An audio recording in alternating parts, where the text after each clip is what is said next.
how do we actually grieve? I am going through a series here on YouTube and going over multiple grief theories. I'm also on a 45 days of personal grief that you can follow me on other social media, and we will be producing a documentary from that. But each YouTube video in this series will be kind of evaluating from my personal experience and professional experience certain grief theories. So today we are talking about Dr. Lois Tonkin, and she created this theory around growing around your grief. And so far, this has been one of my favorites. It really resonated with me. She's got some visuals around it, and she talks about kind of your grief doesn't necessarily get smaller.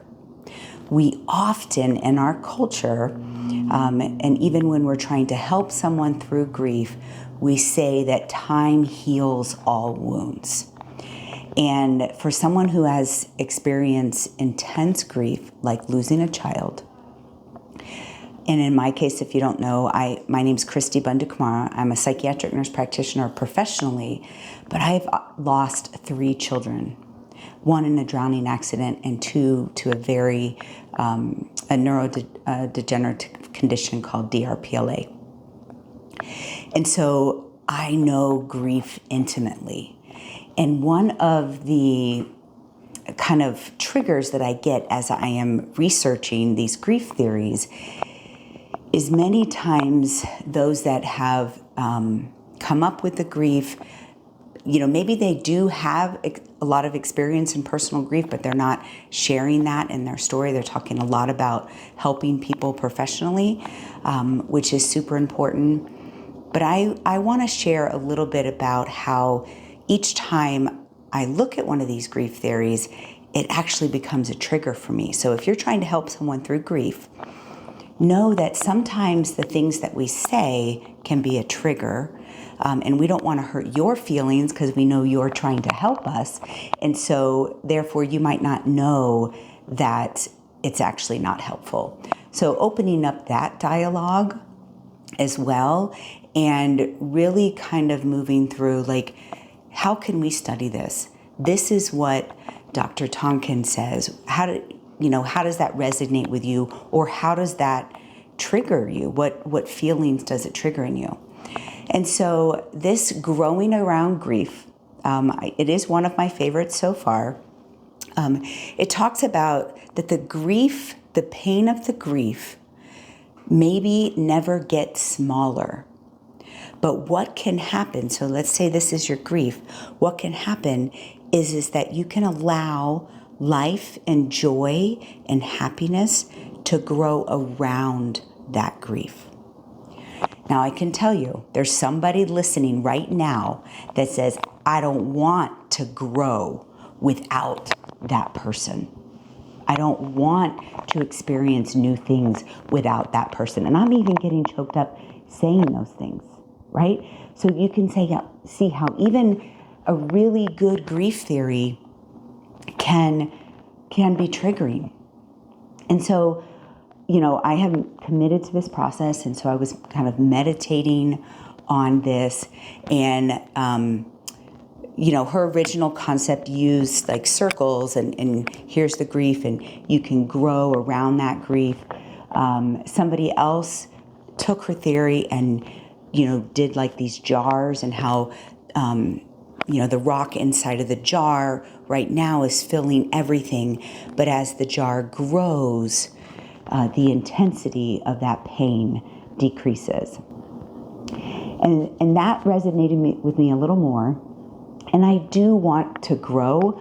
I want to self-develop. I want to truly be able to experience life without my children and fulfill my purpose and to teach people how to find that happiness.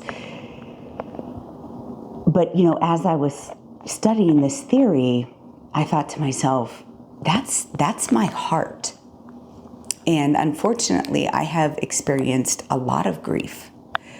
And in one of my activities that I did last week, we took these stones and we put them in a row of kind of the bad things that have happened in your life. And for me, it started in 2005 when my adopted son, Johnny, drowned in a drowning accident.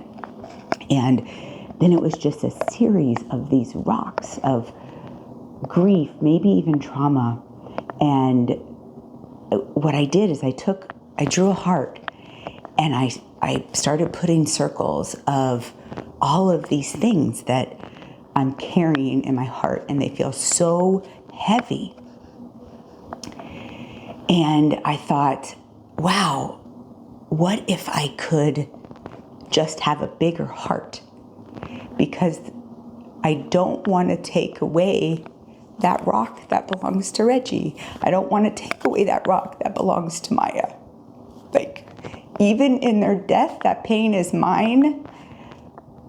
But could I grow my heart around it?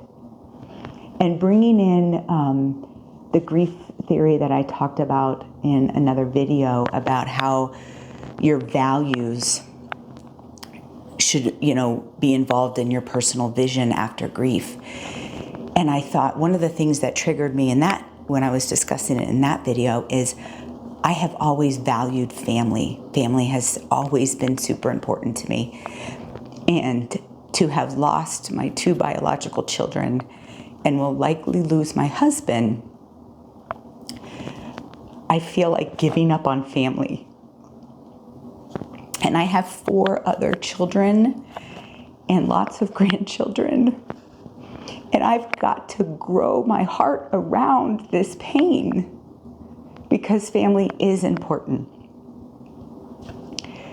So, this growing around grief, I challenge you. And I know that it can feel like a trigger. If you have lost a child, if you have lost your husband, if you have lost your best friend, like, you saw the rest of your life with that person, and you don't want it to be different. But it can be different, and we can grow and have happy experiences and life even without them, and without taking away that pain. We're still acknowledging that pain and cherishing those memories, but allowing your heart to grow around that grief. So that's my challenge to those of you who are grieving. And I'm challenging myself also. I'm not just challenging you. And so I will keep doing it, and time will allow me to grow, right? You're not going to just grow a big heart overnight. It takes time to stretch that and allow others in, because often we want to shut them out because nobody understands our pain. So, again, grow in your grief. I believe I'm mentally strong. You are mentally strong. We can do this.